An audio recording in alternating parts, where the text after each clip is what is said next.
तो दोस्तों, आपके अपने YouTube चैनल एग्जाम फास्ट में स्वागत है। मैं संदीप सर। आज आप लोगों का करंट अफेयर्स जो कि बहुत ही महत्वपूर्ण कंटेंट लेकर आया हूँ, जो आगामी आपके परीक्षाओं के लिए काफ़ी महत्वपूर्ण होने वाला है। तो चलिए हम लोग आज के करंट अफेयर्स की बात करते हैं। आज जो है 25 और 24 दोनों दिन का करंट अफेयर्स है। याद रखिएगा, यहाँ पर क्वेश्चन ये दिया है कि जो 18वीं लोकसभा है उसकी प्रारंभ तिथि क्या है, मतलब 18वीं लोकसभा जो बैठक है इस किस तिथि को प्रारंभ हुआ। तो याद रखिएगा, ये 20 जून, 22 जून, 24 जून या 25 जून। इसका सही आंसर 25 जून होगा। ये कब तक चलेगा?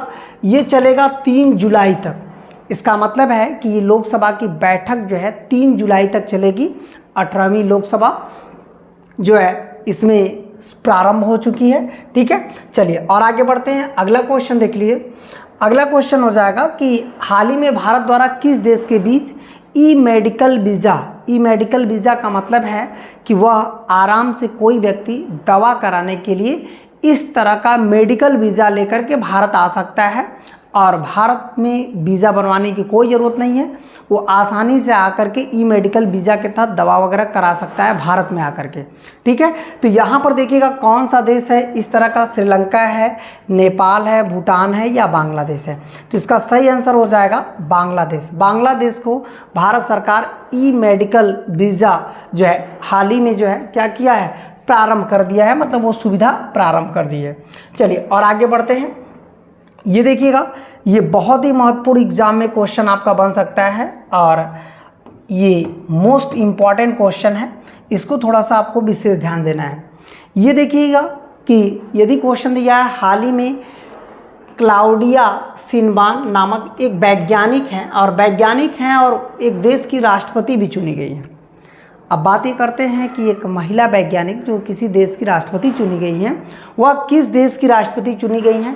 कनाडा, मैक्सिको, ब्राज़ील या बोलीविया।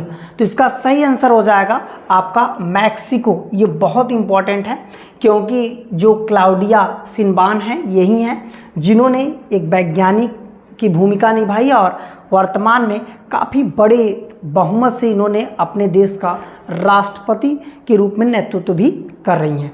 क्लियर हो गया? तो यहाँ पर देखिए, एक तो वैज्ञानिक और दूसरा पॉलिटिशियन से संबंधित हैं। तो यहाँ से एग्जाम में क्वेश्चन बहुत इंपॉर्टेंट बन सकता है। ठीक है, चाहे आरओ हो, चाहे पीसीएस हो, चाहे आपका पुलिस हो, किसी भी एग्जाम में बन सकता है ऐसा क्वेश्चन। हाल ही में भारत द्वारा जो है ओलंपिक अनुसंधान एवं शिक्षा केंद्र जो है कहाँ पर उद्घाटन किया गया। इसका मतलब है कि इसका जो उद्घाटन किया गया वो किसका किया गया? ओलंपिक अनुसंधान और शिक्षा केंद्र। तो जो ओलंपिक में खिलाड़ी जाते हैं उनके लिए साइको प्लस इस तरह का मोटिवेशन, इन सब का जो शिक्षा केंद्र बनाया गया वो कहाँ पर है? सूरत में, गांधीनगर में, मुंबई में, कर्नाटक में। तो इसका सही आंसर क्या हो जाएगा? ये गांधीनगर में जो है ओलंपिक अनुसंधान शिक्षा केंद्र जो है खोला गया है। अब क्लियर हो गया? चलिए और आगे बढ़ते हैं। बहुत ही इंपॉर्टेंट, ये भी बहुत इंपॉर्टेंट क्वेश्चन बनेगा आपके एग्जाम के लिए। अब आते हैं 18वीं लोकसभा का प्रोटेम स्पीकर जो है, लोकसभा के स्पीकर चुने जाने से पहले जो प्रोटेम स्पीकर चुना जाता है, 18वीं लोकसभा का प्रोटेम स्पीकर देखिए यही है और इनका नाम क्या है? क्वेश्चन ये दे सकता है। 18वीं लोकसभा का प्रोटेम स्पीकर भर्तृहरि महताब हैं, ओम बिरला है, राहुल गांधी, चंद्रबाबू नायडू। तो ये हैं महताब जी, देखिए यही हैं जो कि 18वीं लोकसभा के प्रोटेम स्पीकर हैं। अभी स्पीकर का नाम नहीं आया है। ठीक है, चलिए और आगे बात करते हैं। यहाँ पर पुराने दीमक का एक टीला किस देश में मिला जो कि काफ़ी पुराना था, हज़ारों वर्ष पुराना था और काफ़ी चर्चा में भी रहा। ये देखिए, ये दीमक का टीला है, ये देख रहे हैं, ये दीमक का टीला है। ये कहाँ पर ऐसा देखने को मिला? काफ़ी पुराना है। ऑस्ट्रेलिया, इंडोनेशिया, दक्षिण अफ्रीका, अमेरिका। तो ये हो जाएगा दक्षिण अफ्रीका में ये मिला है, काफ़ी चर्चित में रहा है। इसकी वजह से ये देखिए इन्वायरमेंट से भी रिलेट कर रहा है। तो ये बहुत इंपॉर्टेंट बन सकता है आपके एग्ज़ाम के लिए, मोस्ट इम्पॉर्टेंट ये बन सकता है। ठीक है, चलिए और आगे बढ़ते हैं अगले क्वेश्चन में।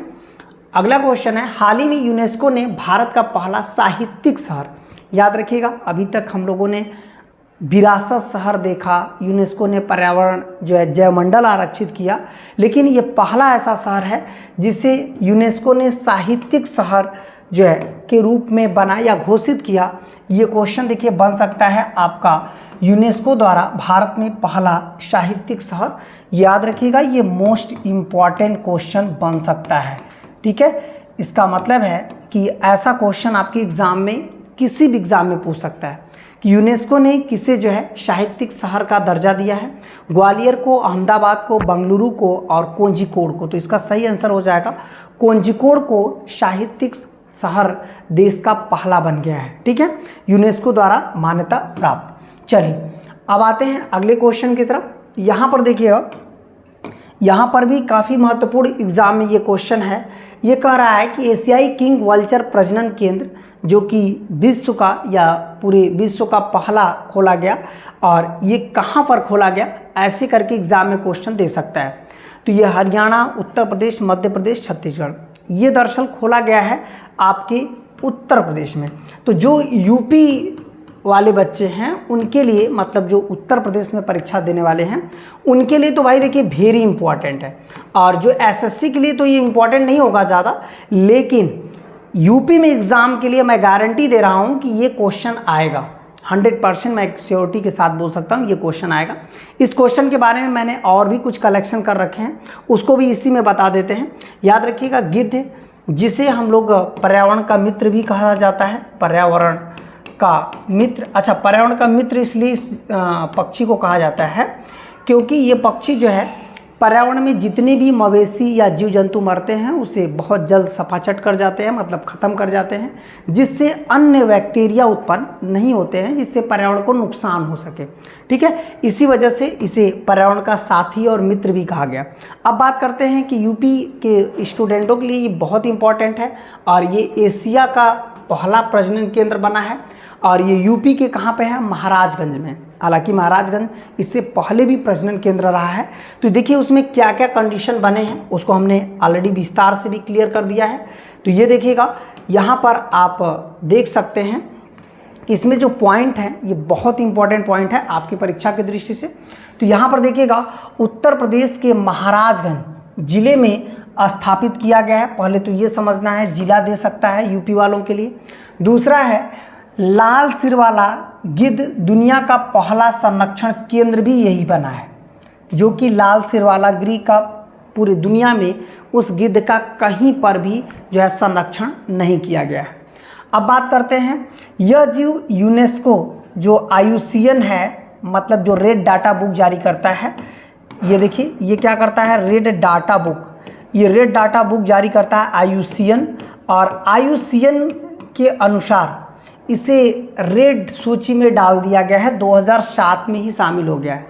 मतलब ये लाल सूची में है, और इसका मतलब हो गया कि ये विलुप्त होने के कगार में है, इसी वजह से ये रेड सूची में चला गया है। ठीक है, 2007 में ही यूनेस्को द्वारा। अब बात करते हैं इस केंद्र का नाम, जो महाराजगंज में है उस केंद्र का नाम है जटायु संरक्षण। बहुत इंपॉर्टेंट है, जटायु संरक्षण। संरक्षण के नाम से हम लोग जो है वहाँ पे संरक्षण कर रहे हैं, ये बहुत इंपॉर्टेंट है आपके एग्ज़ाम के लिए। तो यूपी के एग्ज़ाम के लिए यहाँ से पक्का है कि क्वेश्चन बनेंगे, उसको थोड़ा सा कंपल्सरी लिख लीजिएगा, बहुत ही महत्वपूर्ण है। ठीक है, आज के करंट अफेयर्स के लिए इतना ही। हम लोग नेक्स्ट क्लास में फिर से मिलेंगे, तब तक के लिए जो है नमस्कार, धन्यवाद।